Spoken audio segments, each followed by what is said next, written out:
A ona už stačí vyrůstat. Dobrý den.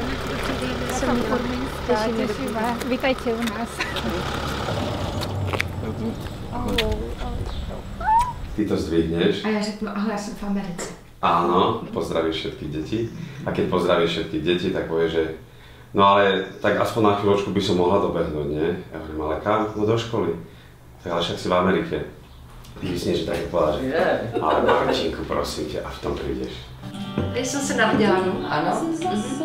Tady jsme hráli na krvavý koleno, to jsem se strašně bála. A toho mám od 19 let. Tam jsme to, ježiš, tam to vypadá šíleně. Po těch schodech jsem utíkala na vodu. Ano, že to taká zeleněčka. Já jsem už utíkala. A to je nad náma. Tam se říká na křížku, tady ta. A tam se chodila do první. A ty jsem já.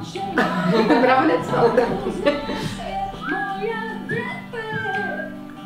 Na začátku je tam modlitební knížka, co má od Martinka. A je tam naše společná fotka tam. Teď jdu do sálu, kde jsem zpívala v 7 letech poprvé před lidmi. Lenže ľudská vila je v Amerike. A tak vymysleli sme niečo, že vám pustím jej najnovší posledný klip a potom by sme jej skúsili zatelefonovať, možno, že by zdvihla telefón, že by vás aspoň cez telefón pozdravila. Platí?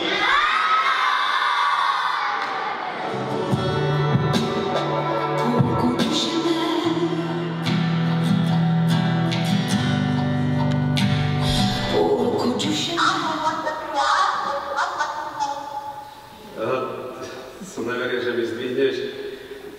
Teraz mám pred sebou 170 detí, oni ťa pozdravujú. Ďaleko si. No my vieme, ja som ťa ospravedlnil. Povedal som teda, že robila si všetko preto, ale aspoň cez telefón, že si ich pozdravila, tak oni sa tešia. Však sa tešíte?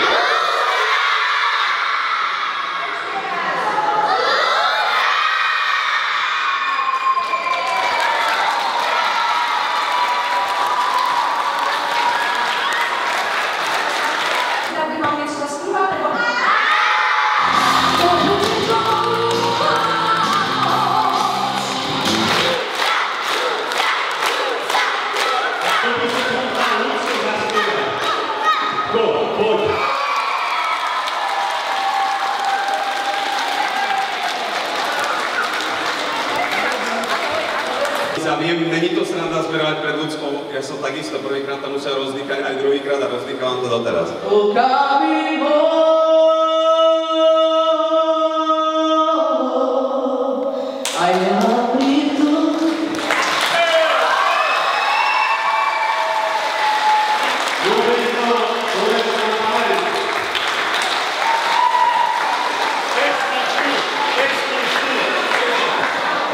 Je náročné nájsť si kúsok voľného času a venovať ho neznámym ľuďom.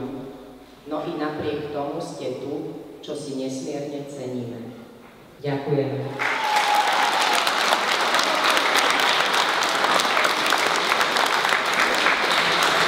Do každej triedy ľudská príde a spraví si s vami fotografiu.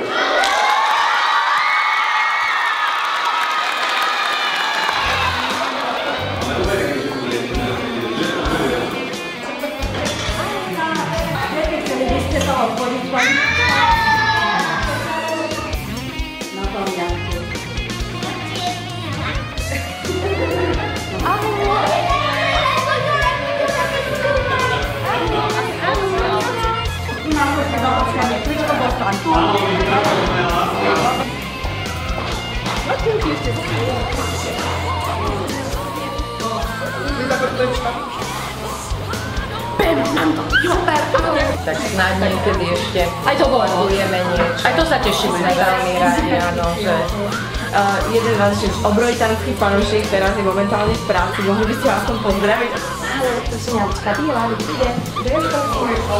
Ahoj, Pepičku.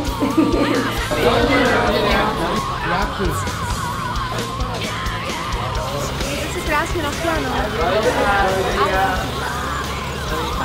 Áno, dúfam.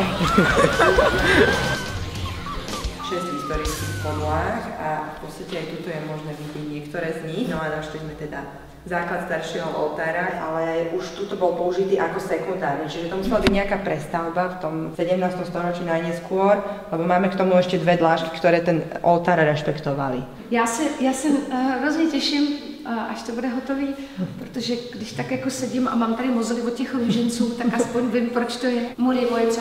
Murivo. V podstate Aha, pořád se mě někdo ptá, proč dělám ty růžence. Tak proto, protože díky růžencům pomáhám opravovat nebo objevovat něco vzácného v kostelích. Tak tady ty malby jsou 500 let starý.